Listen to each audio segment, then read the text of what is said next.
Chaque année, le Conseil général soutient des projets de solidarité internationale portés par les Savoyards.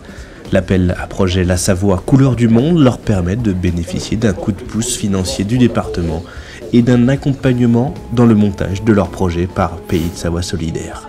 L'édition 2014 était lancée par les élus en présence des lauréats des années précédentes. Nous avons depuis 1987 soutenu 155 actions dans des domaines extrêmement différents et ce n'est pas terminé. La Savoie a ouvert donc cette politique de solidarité internationale il y a plus de 20 ans, plus de 25 ans même, et le sens qu'elle veut lui donner est celui d'avoir au niveau du département la possibilité d'apporter un appui technique et un appui financier à tous les projets, toutes les initiatives qui émergent de la part des jeunes, de la part des associations qui s'ouvrent à l'international ou qui veulent porter des projets en lien avec la citoyenneté, en lien avec l'aide au développement, quelque part dans le monde.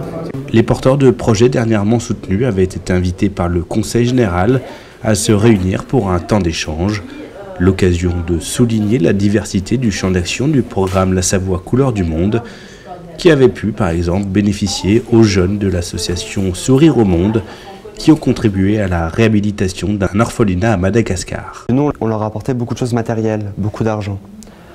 Alors qu'eux, ils nous le rendaient en sourire. Et je trouvais que c'est ce qu'il y avait de plus beau. Et aussi, d'un point de vue plus personnel, ce qui m'a beaucoup apporté, c'est que si je peux aider des gens à l'autre bout du monde, je peux bien le faire aussi ici, en Savoie, en France, à Albertville, où j'habite. Et du coup, j'ai beaucoup plus de facilité à aider des gens qui sont en difficulté. La solidarité internationale et le voyage comme facteur de bouleversement de nos habitudes, c'est aussi le pari que s'étaient lancés deux frères et une sœur partis à vélo en Mongolie pour donner un autre visage à l'autisme. L'idée, c'était vraiment de quitter la France pour aller dans un autre référentiel pour que justement la différence soit gommée. Pour un Mongol, on était trois Français, donc ils n'arrivaient pas forcément... Enfin, je pense qu'il n'y a eu que 2-3 personnes qui se sont doutées de quelque chose, mais sinon, jamais les Mongols ont vu une différence. Une expérience qui aura permis à ces jeunes de faire parler de l'autisme différemment une fois retournés en France. Quand je dis que j'ai un frère autiste, la réaction souvent ça va être « Ah oui, c'est dur, c'est terrible ». Et j'avais envie de leur dire non, c'est pas terrible justement. Donc il y a plein de bonnes choses, Aurélien nous partage beaucoup de choses et c'est ça qu'on avait envie de faire.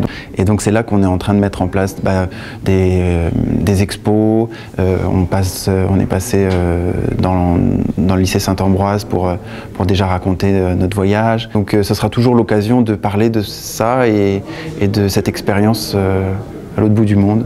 Cette démarche de sensibilisation dans le territoire est aussi au cœur de l'action de l'association Soutien aux actions de formation et d'éducation, financée en 2013 pour le projet Éducalo, organisé entre la Savoie et le Maroc. Donc c'est un projet qui permet à des jeunes de comparer les ressources en eau à la fois en Savoie, donc plus particulièrement dans la région de Tarentaise, et également de mener un partenariat avec un lycée dans le sud du Maroc et également une faculté des lettres et des sciences sociales dans le sud du Maroc.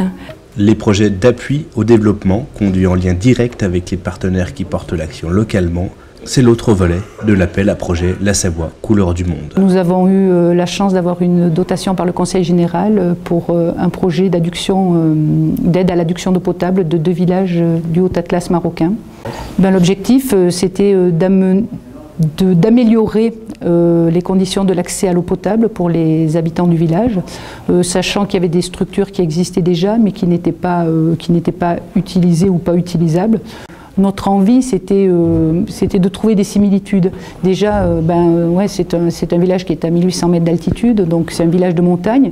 Et finalement, même si c'est très au sud, si c'est en Afrique, ils ont des saisons comme nous, ils vivent avec la neige l'hiver.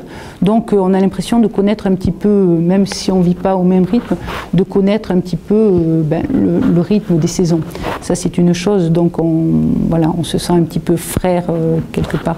S'inscrivant dans la durée, l'aide apportée par le Conseil général de la Savoie peut aussi s'étaler sur plusieurs années, à l'image du soutien accordé à l'ONG Arcade pour le développement et la valorisation du maraîchage dans 18 villages maliens. C'est un engagement du Conseil général à nos côtés sur 3 ans. Et ça, je tenais à le souligner parce que c'est très important lorsqu'on a on a une lisibilité de notre projet et on sait ce que l'on peut faire et on n'est plus contraint comme sur les financements annuels il faut qu'on bloque ça, il faut que ça soit réglé dans l'année. Là, on a une autre perspective et en Afrique, la notion de temps n'étant pas la même que chez nous, c'est beaucoup plus intéressant et puis ça permet de voir, quoi. Et au-delà des financements, qui varient suivant les projets de 500 à 4000 €, la Savoie Couleur du Monde, c'est aussi, et de plus en plus, un accompagnement offert aux porteurs de projets, assuré par les chargés de mission de l'association Pays de Savoie Solidaire, qui ont pour objectif de rendre accessible au plus grand nombre l'action de solidarité internationale. Merci, en tout cas, sincèrement, c'est... Comment on rédige une convention, comment on rentre en lien avec le partenaire, comment on monte un plan de financement, où est-ce qu'on met l'argent, qui est signataire du compte. On va être dans une structure qui accompagne le porteur de projet pour réussir à donner un maximum de chance à sa candidature à la Savoie Couleur du Monde, que ça fonctionne. Donc on les accompagne à travers des entretiens individuels, on leur propose des formations sur comment on monte un projet, comment on monte un dossier, comment on établit un plan de financement. Voilà, on va vraiment les accompagner sur toute la démarche, aussi après sur comment on témoigne, comment on évalue son projet. Si vous êtes vous aussi porteur de projets de solidarité internationale, sachez que vous avez chaque année jusqu'au 31 mars pour prétendre aux aides du Conseil général de la Savoie.